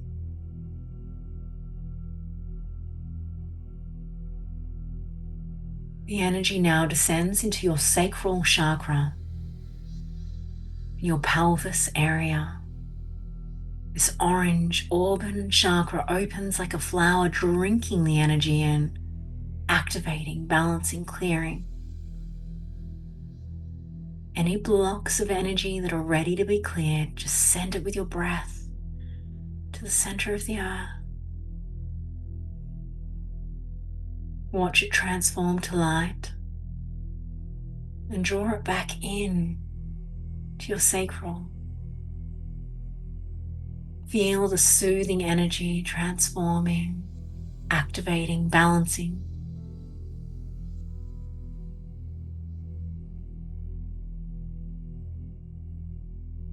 And finally, the energy now transforms and descends into the root chakra at the end of your coccyx bone. This dark brown and red chakra opens, drinking in this energy, thirsty this divine energy still streaming from the heavens themselves all the way down your hora line to the root chakra. It swirls in, balancing and activating. You may feel a block, and as you do, draw your breath out into the center of the earth. Allow the earth to transform the energy to light. And then draw it back in. All the chakras are streaming together now. And as the energy builds up in the root chakra, collecting this beautiful divine energy, it naturally wants to snake and stream up your spine all the way to your crown chakra and back down. And finally, I want you to imagine yourself and what you would look like right now as you sit. Imagining the stream of energy running through your crown from the heavens themselves. And imagining roots coming from your feet, anchoring you down into the earth. You are now streaming heaven and earth's energy.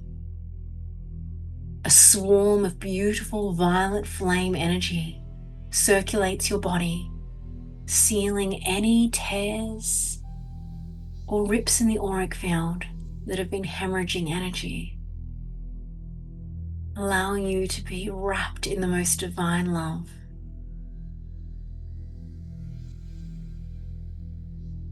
We want to take an opportunity now to thank our guides and our support team for this beautiful energy, but most of all, thank ourselves for taking the time.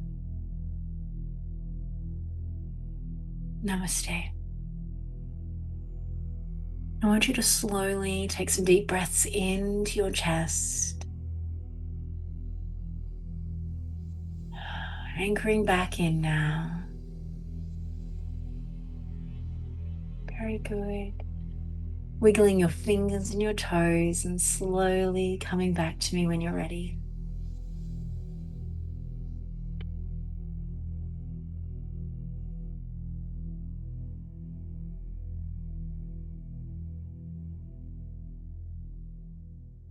Welcome back, everyone. I bet you didn't want to come back, huh? It was a teaser, this one. Wonderful. Have we lost anyone? Has anyone fallen asleep?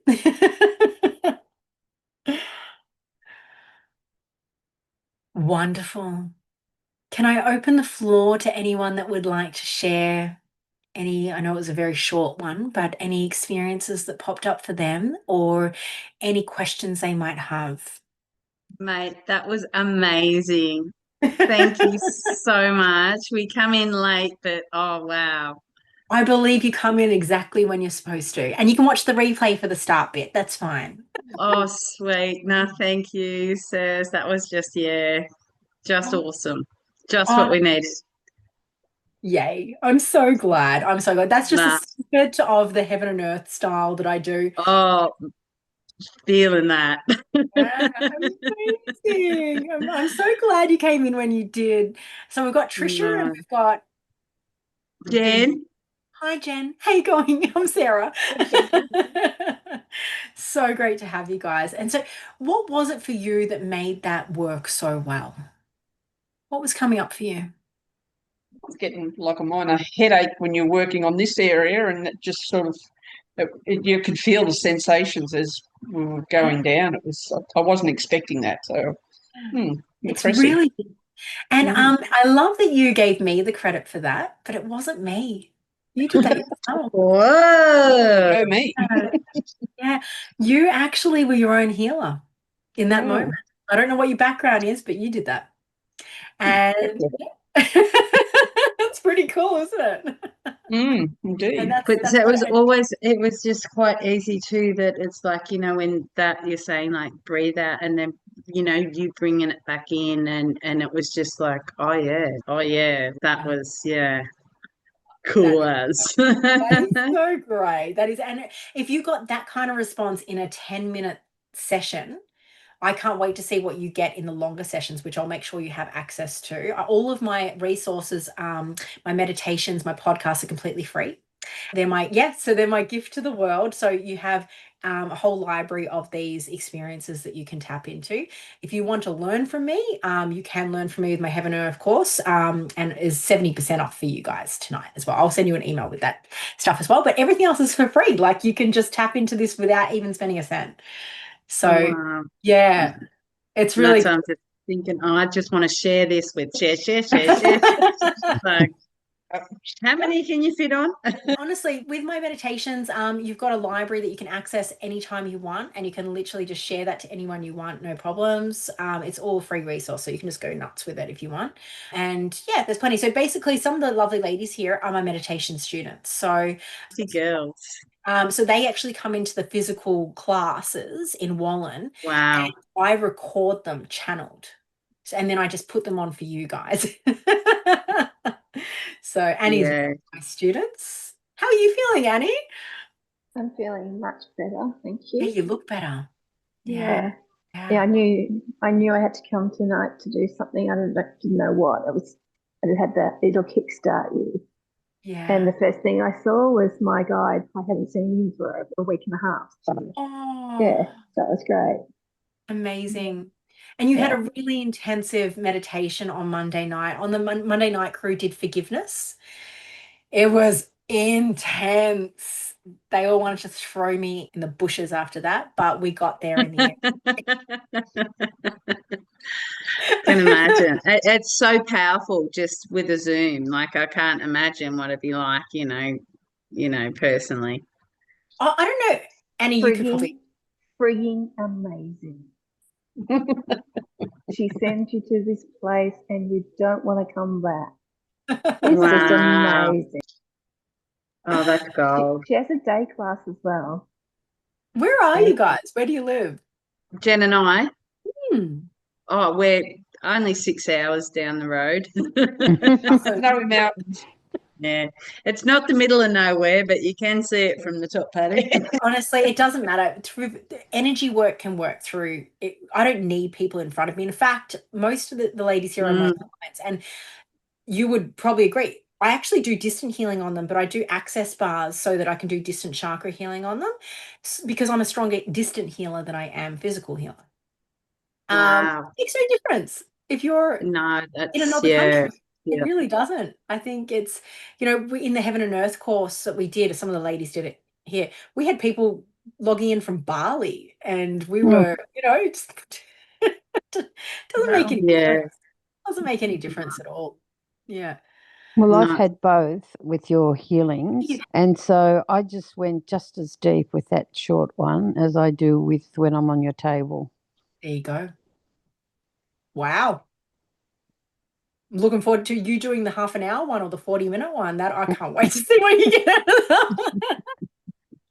It gives you just a bit of an idea of how powerful you actually are, guys. You did that yourself. You did that. You were your own healer. I think all of us sort of forget to connect to ourselves, and we get caught up in life and things, and we have the tools, but we forget to use them. Yeah. And all I do is put a mirror in front of you and show you what you already know. Wow. That's it. Impressive. I love your meditations. They're always so lovely and deep. I love you. And you know what? It's channeled. So when you've got channeled work, you can feel the energy shift. I don't know if anyone watched channels. I only watch channels. So Bashar's one of my great teachers. If you haven't heard of him, please look into him. He's amazing. But when you watch channel or you connect in with channels, you receive their healing, and that's all a healer is a channel. Yep. Not to take anything away from them, but we are channels. So we're channeling our higher mind, or we're channeling a particular energy. And just like a crystal, we spoke about a crystal before, how we resonate to that, channels become the crystal. Does anyone else want to share their experience or have any questions? I found that my head, when we first started, it was throbbing, and I felt it really expand, like really huge. And it was like someone was flowing a river into it. Yes. And it was quite intense, and it just went through, and it's just like each chakra I did it was so relaxed, and so I felt connected again. Yeah. Amazing. Did you guys feel like you communicated with the chakra? It might have been, it doesn't matter how you communicated, like there was some sort of communication opening up for you guys. It was just like, yeah, just a little brief, oh, hello. It was sort of more of an awareness that there is something there that Yes. has been possibly ignored or not known of for a long time. Yeah. This acknowledgement is so important. It's so important. It's like you're meeting a new part of yourself that you didn't realize was there all along. And so many people, when they come for healings, they say to me, wow, I really need a healer to heal this in me, or I need to fix this. And I'm like, I'm not going to heal you. I'm not going to heal you at all. I'm going to facilitate you healing you. I'm going to open up a channel so that you can be coached. No different to when you go to the gym. I'm not going to pump weights for you. I'm not going to run on the treadmill for you. I'm going to coach you, and you're going to do it. You're going to build your muscles. There's absolutely no different. You may not know, you'll be snoring your head off on the table, but you're still healing yourself. You're healing yourself because your chakras are you. Your chakras are your energy field, but they have their own, they know exactly what they need. They know exactly what you need, and they offer up what they want cleared. Clear the confusion. Yeah. I often say, as a healer, I feel like I'm a nurse in an operating room sometimes, and the chakras are just telling me scalpel, suction. They tell me what they need. Honestly, it's a bit like that. I feel a little unqualified when I say that, but it's true. I like the gym program while I'm snoring. I'm after that. Why not? Why not? I love it. Sarah, how did you go? You're new to this as well with me. Yes, I went really well. The start, when it was with the pyramid and expansion and all that, I actually felt a little bit woozy. I don't know why. I don't know. It just, it was like a nauseous. I don't know. Yes. I can't You were explain it. having a little bit of an OBE. Oh. Okay. I don't know. Yeah, it's pretty common, especially for my new clients, to experience that. It's almost like you have a bit of an astral experience where you start to shift out, and it can feel a little bit, sometimes it can feel really scary if you don't know what's going on, because it's like, what's happening? I'm sort of floaty, and yeah, it can be a really weird. Maybe I got that. You got that too? I didn't get it. I just said that. Yeah. You will get used to it. Yeah, I think, Anne-Marie, didn't you get one the first time you had? Oh, yeah. I'm so surprised you came back that day. You had a full OBE, didn't you? Almost scared her away. But they're great. They're a lot of fun. Once you relax into them and you have that pyramid, the pyramid is your protection. You can do pretty much any astral work that you want once you got that pyramid. But I actually try to astral project. I am really terrible at it because I get so excited. And then the minute you get excited, your heart rate rises, you go straight back into the body. And I get excited every time. And I'm like,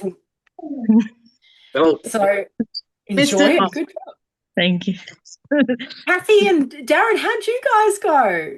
I'm hoping you guys didn't drop out. If you did, that's okay. I was in that very spacey feeling from the start. Then maybe I hit a couple of blockage areas as we were working our way down. Yeah.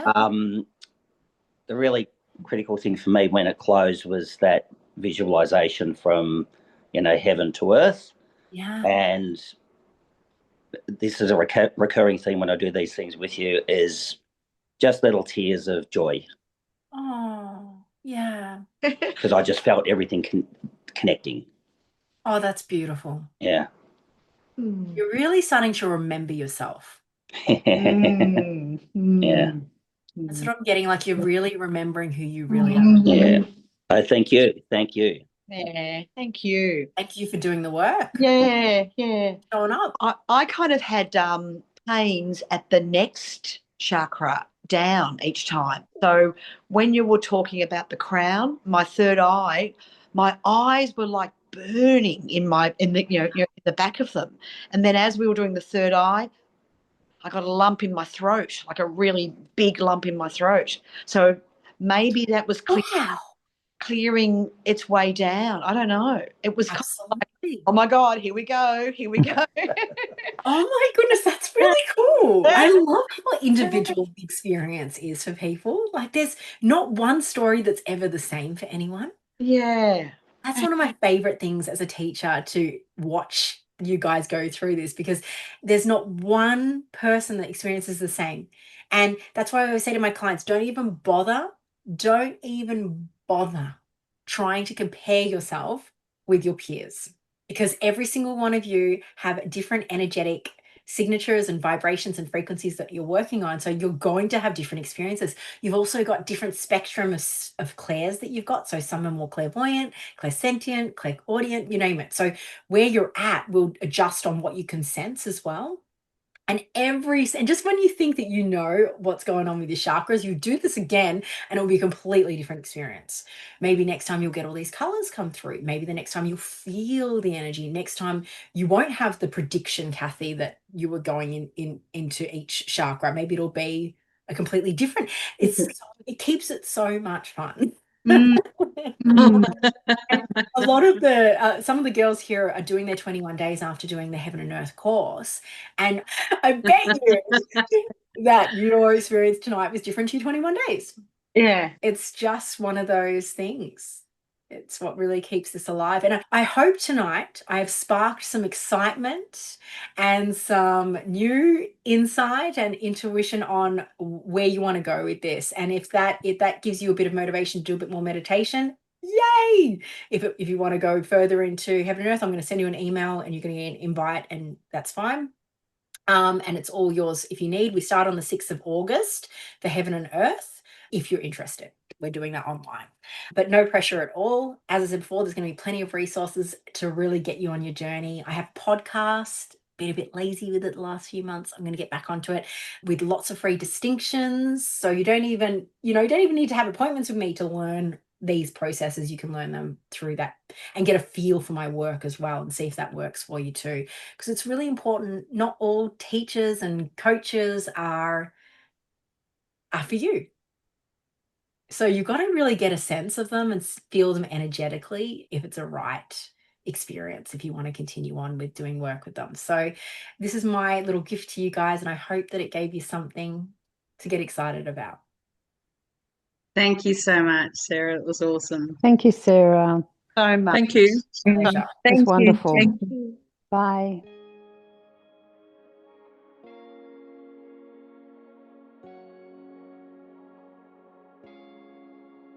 I have created a signature course called Heaven and Earth. It is a game changer. If you have found this video, I'm pretty sure you've been led here divinely. It's usually how it works in synchronicity. But basically what this course is, it's hard to put it in words, to be honest. It really, really is. It's a course that's going to change your entire life. I can definitely guarantee that. If you put yourself into it in the 8 weeks that you go through it, it will change everything. It's going to introduce you to your energy field and understanding how auras and energy actually works, how the chakra system works. You're going to learn how to manage your energy so that you can be in those crowds and you can hold space for those people around you without being affected energetically anymore. As I'm assuming if you've found this video, then you're probably an empath of some sort that's being affected by other people's energy, getting drained on a daily basis possibly. And that is not necessary. We have many strategies and techniques to teach you to really build upon holding your energy in place. But it's not just about that. We're also going to delve into some really helpful shadow work modules, and it's not going to be reliving your trauma. This is not a psychological experience, but it is a beautiful opportunity to start to shed some of those bags that you're carrying around that you no longer have space for, that you're ready to really let go of. And I'm going to show you proven techniques that really, really allow you to shed what's no longer serving you. But we're not going to be spiritually bypassing them. We're not going to be suppressing them anymore. We're going to actually acknowledge them, feel them, and release them. And you'll be guided and loved all the way through it and supported with a whole team of other students and myself. At the moment, I'm doing a little opportunity for a Q&A. So 8 Q&As, they're an hour and a half, and you'll be able to actually speak directly to me and your fellow peers and students and my team. So this is incredible value because it's all included in this little discounted package already. And I'm going to highly recommend, if you're seeing this video before the 6th of August, this is the time to do it because we're going to have 8 free Q&A sessions on Wednesday nights, 8 till 9:30. So this is the time to really snap that up. At all other times, this is probably the last time I'm going to be doing this particular Q&A session, and it will be go at your own pace completely after this. So if you're seeing this, please jump on it while you can. I'm only going to be doing this one more time. The replays will be available though.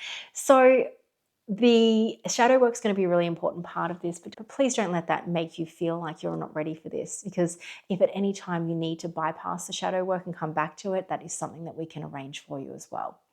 After shadow work though, we're going to get into the clairs and learning all about your clairs, learning about what you're already strong on the spectrum. Are you quite clairvoyant? Are you clairsentient? Are you feeling? Are you sensing? And how to actually amplify it.